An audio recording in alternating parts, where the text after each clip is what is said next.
मोदीजीचे व civil aviation minister माननीय मुरली अण्णा मोहोळ यांचे विशेष आभार मानेल.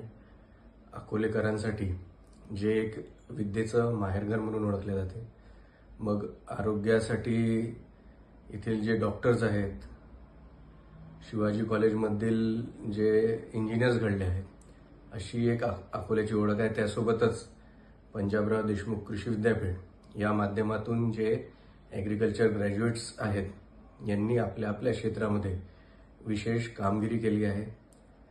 अकोल्यासाठी नव्याने जे अकोला एअरपोर्ट आहे आणि ज्याच्यामध्ये माननीय मुख्यमंत्री देवेंद्रजी फडणवीस यांच्या माध्यमातून नुकताच 209 कोटी रुपये हे लँड ॲक्विजिशनसाठी जी आपली धावपट्टी आहे त्याची लेंथ वाढवण्यासाठी आणि त्याची विड्थ वाढवण्यासाठी हे निधी उपलब्ध करून देण्यात आला आहे. आणि त्याच दिशेने सिव्हिल एव्हिएशन मिनिस्ट्रीच्या माध्यमातून आपल्या इथे जे पायलट्स असतात त्यांची ट्रेनिंग स्कूल व्हावं याकरिता नवी दिल्ली इथली स्कायनेक्स ही FTO, ज्याला आपण फ्लाइंग स्कूल असं म्हणू शकतो, त्याचं नुकताच मागील 2 महिन्यामध्ये मुरली अण्णा मोहोळ यांच्या ऑफिसच्या माध्यमातून सतत एक फॉलोअप होता त्या कंपनीचा आणि एअरपोर्ट ऑथॉरिटी ऑफ इंडियाचा.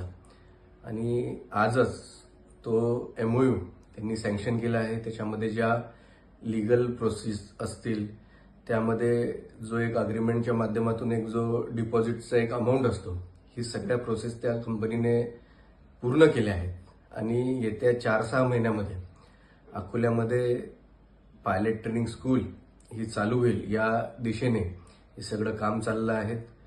पुन्हा मी मुरली अण्णा मोहोळ यांचे आभार मानेन.